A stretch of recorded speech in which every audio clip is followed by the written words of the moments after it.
Happy Thursday, everybody. My name is Eileen Mammen for those of you who know me, and for those of you who don't know me, welcome again.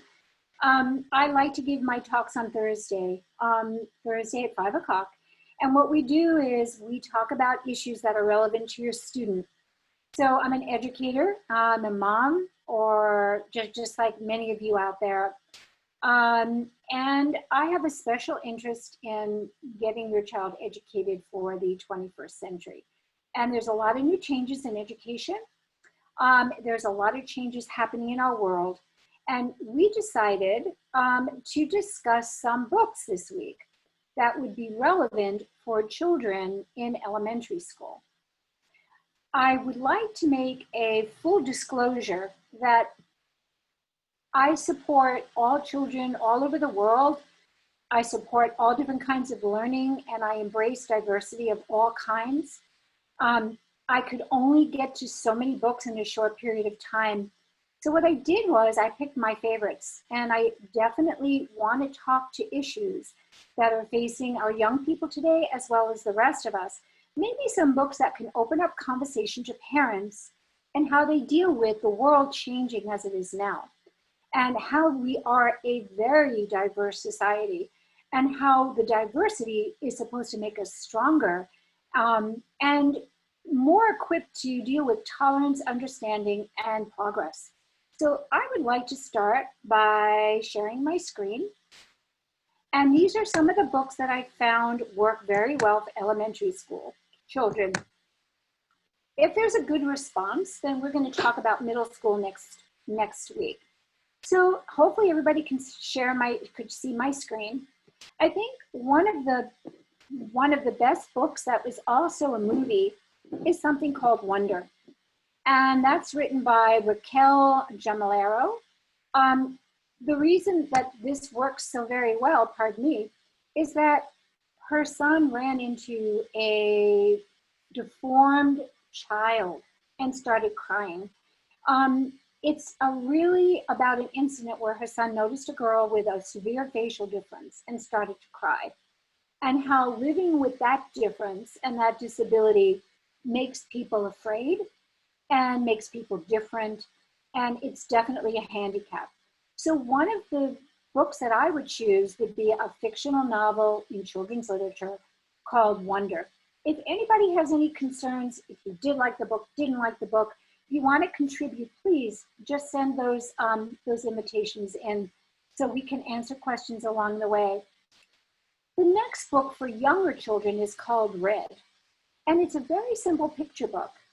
It takes the old axiom, be yourself, and here's the thing, a blue crayon is mistakenly labeled as a red crayon, and it suffers an identity crisis in this picture book.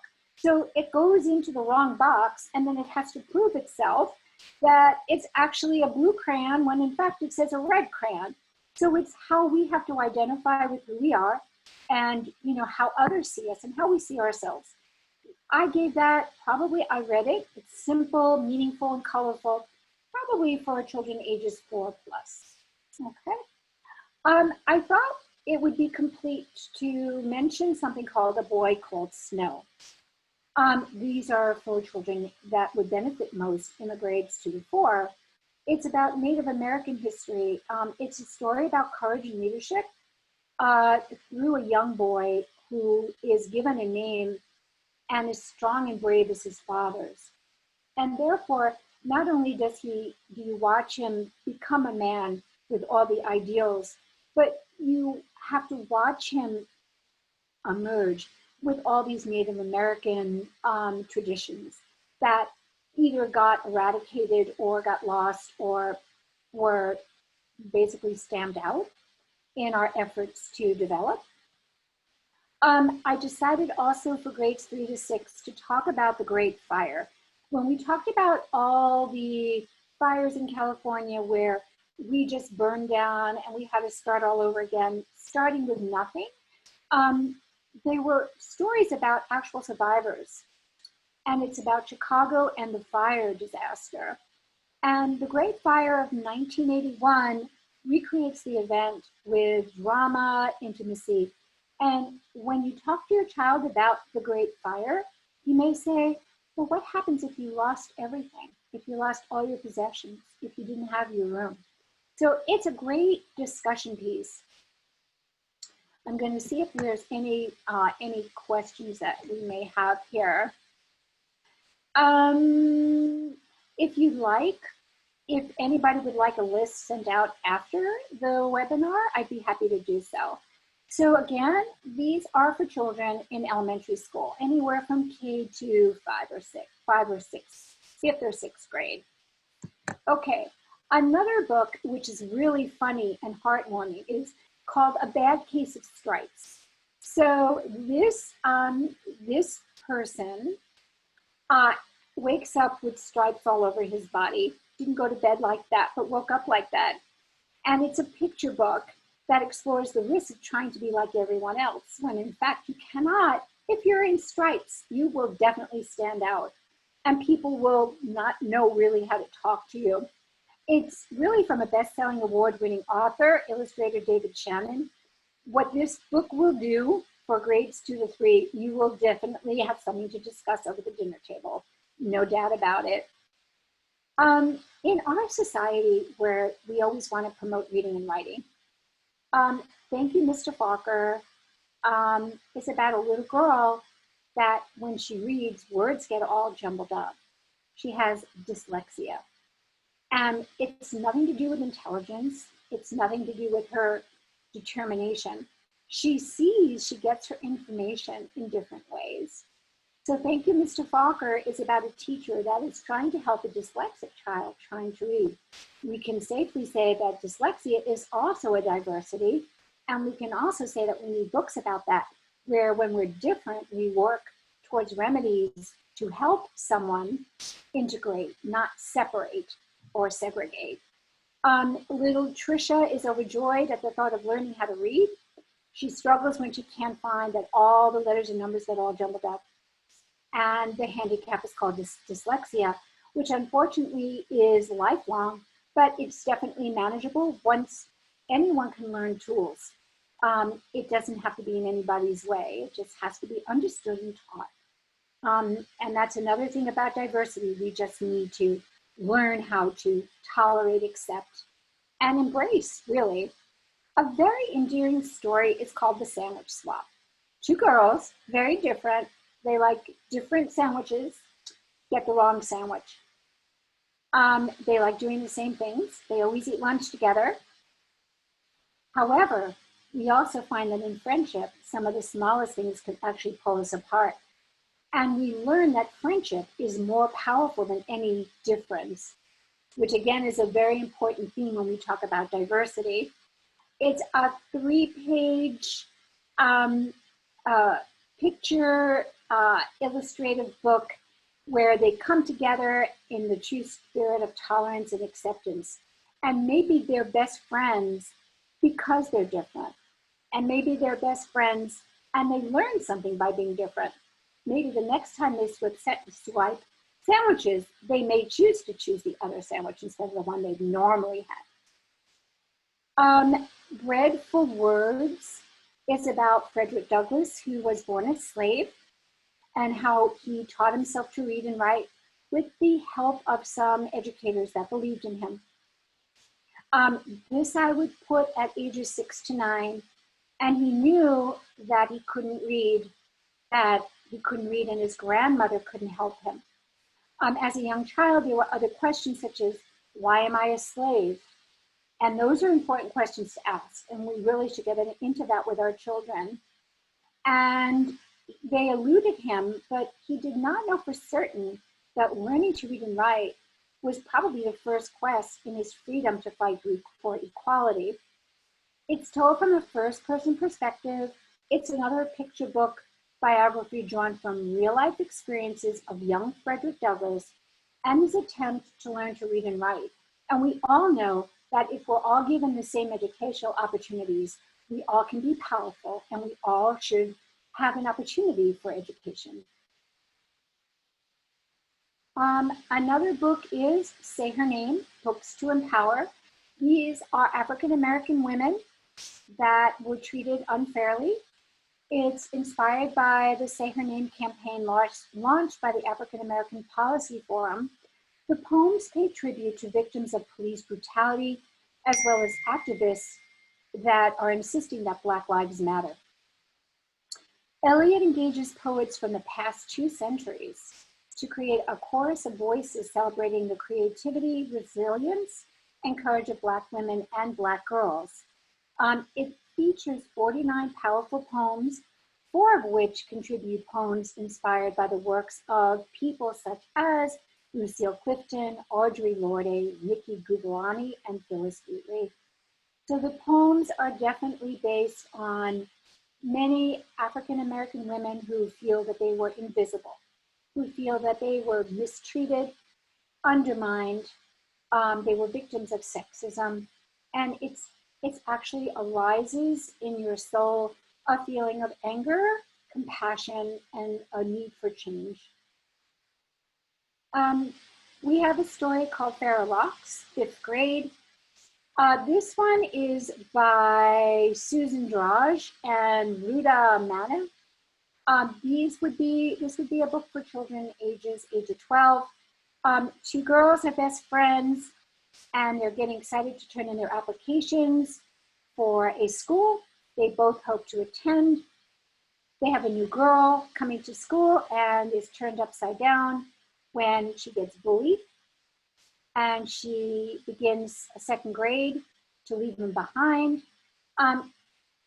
She wants to handle it on her own, and she wants to do what's right. Farrah comes up with a plan that involves lying to those closest to her. And will her lies catch up with her, or can Farrah find a way to defeat the bully and handle 5th grade? So why is she being bullied? That's another good question. Perhaps because she looks and acts different. Perhaps maybe because she's an immigrant child. That's another possibility that you might want to just discuss with your children, why being different is very hard for other people to accept. And sometimes the acceptance starts within ourselves. Another book is written by a Hispanic author. It's called Yasmin. And I tried to incorporate all different kinds of people so that the children can relate to characters of their own ethnicity and those of others. This one is an interesting story. It's about a writer, and what she finds is that she's looking for a role model, and she's having trouble finding it. Everybody's saying their mother and their aunt. This little girl finds out that the role model lies within herself, and it's about believing in yourself, trusting yourself, and doing what you think is right. That's a good one. It's a nice, heartwarming story. We have another author for older children in, I would say, 5th grade. It's called As Good as Anybody.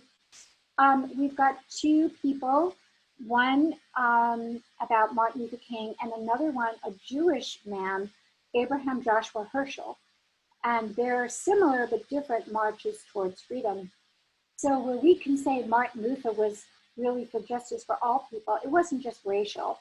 It's also talking about anti-Semitism, which is really the belief that Jews are inferior and dangerous.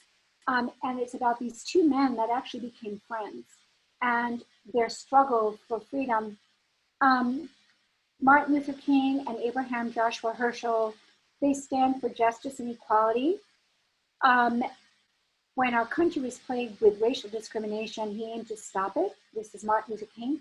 He did become a minister, and he preached fairness and equality for all people, not just African Americans, but all people. Another character in the story is Abraham. He grew up in a loving family many years earlier in Europe, and they did not welcome Jews.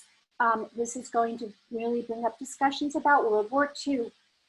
He found a new home in America. He was able to escape, and he became a respected rabbi. A rabbi is somebody that oversees a congregation of people who are praying. And he carried a message of peace and acceptance.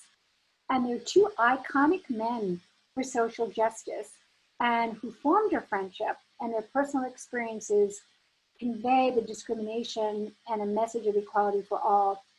It's really talking about the terrible cruelty and extreme acts of violence, but it doesn't go into great detail. It just really hints about what happens to slaves and African Americans, and a little bit about what happened during the Holocaust. And I would definitely recommend that book at all. I don't think my list would be complete without us talking about Shirley Chisholm. She actually was the first woman, not only the first woman, but the first African-American woman. Her life is amazing, and she doesn't really get as much notoriety as she should.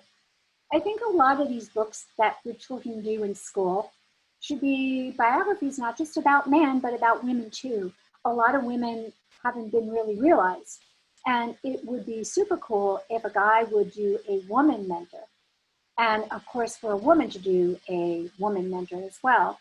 But this book it traces the remarkable Shirley Chisholm's life from her childhood in Brooklyn and Barbados to her work as a teacher and community activist. So this woman was not only Black and suffered racism, she was a female and suffered sexism. So she really had two issues going on. She built up a political career in New York State Assembly. She was the first woman elected to Congress. She also was unbought and unbossed. She was her own person. Sometimes she suffered a lot in a man's world of politics where she couldn't be bought. She did what she thought was right. She talks about the fight, fighting the fight to be for all people and to be for yourself. There's a lot of snapshots, which are particularly interesting. And they also, I would say that this would be for children somewhere between the ages of 6 to 12. Those are my picks. I could go longer, but I will run out of time. I'm going to see, does anybody have any questions? Has anybody read these books? There's so many books out there that deal with pressing issues that we can talk to our children about, open up for discussion. And, you know, as parents and educators, when we read these books, we learn also from them. We learn, oh, I didn't know that, or we actually learn it from a child's perspective. The books we read as adults are very informative, and they're at that third level thinking we were talking about. The books for children drop down to their level and explain it so that they understand. So these would be something that I would highly recommend. I'm going to give everybody a motivate someone to read. And I guess the big question is always, how do we get our children to read? Well, we have to make reading as much fun as watching Netflix. We have to make reading as much fun as playing our video games. How do we do that? When you open up a book, you open up a vast amount of knowledge. You can be any place at any time when you open up those books. How do you motivate somebody to read? Why don't we start by reading with them? Why don't you have a reading hour every night or during the day if you have a lull and a slow period? Maybe they should see mom and dad read. Take some time out to read. Show that it's fun. Show that you're actually comfortable. Lie down. Have some lemonade. Have some water. Relax. Read. And then when you finish, talk about it. Or read with your child and say, let's have some fun. Where do you want to go today? Do you want to go into someone's world? Do you want to visit a certain place? Make reading an adventure. One of the best things I did when I had all my 4 children in school, because we used to go to the library, and in the library we used to take reading challenges, and they used to get stickers every time they read something. Honestly, they were finished with those books in no time, and they would always go and read more and more and more. I didn't really have to motivate them very much because it was fun. When something is fun and you look forward to it and you put that in your schedule, it will happen. But I urge mom and dad to read. Why? Because we set the examples and the expectations. When my children would see me in the middle of the day, maybe before I took a nap or just when I had some downtime, reading a book, they would undoubtedly see me that somewhere in the 4th or 5th chapter I had that book on my face and I fell asleep. but they knew that that was my quiet time. That was my special time where I was in my own world and I was in my own experience. And if you're lucky, you can get through a couple of books this summer. Read with them and make it fun. Make it a part of your day. That's always good to do. Any other questions? Yes. And if you read, so, you know, we learn by example. Remember, your children are your children. They live with you. You're instilling values in your children. When they see you do something and you teach them something, it goes a very long way. When they see you read, they read. We're always on the computer. Yes, we are, because we conduct business. We visit people and we buy and sell and do our banking. We're always on the computer, myself included. But if they see you read, if they see you enjoy it, if they see you take time for it, they just may take time for it themselves. And if you see that happening, then you know that you've reached them. Any other questions for anybody? I hope this was meaningful. My name's Eileen Mammen. I think I have one more question. Let's see. You know, I got a question here. Should they read news articles? Yeah, they could read news articles, comic books, and books, as long as they take maybe an hour or two a day to read. Now, if they do read news articles, they may have questions for you, depending on the age of the child, especially now that we're going to have an election and we're going to see a lot of candidates do a lot of things. And we do have a movement out for equality. We see a lot of violence in our society right now. A lot of things are changing and people are frightened. So if they do get a glimpse of the news, make sure that they have an outlet to express how they feel and maybe open up one of these books for discussion. Because a lot of these things are hard for parents to discuss because we're having our own feelings as well. And I remember, I know what I wanted to say, but I didn't really know how to say it. And I didn't want to scare them, but I kind of wanted to explain it to them. So books are tools. And when you get the right book and you talk to your child about it, it's worth more than sometimes we're trying to stumble along trying to make sense of it all. It's been a pleasure as always. My name's Eileen Mammen. It was nice talking with everybody today. I hope this was meaningful. Happy Thursday, stay well, and I will see you next Thursday. Bye now.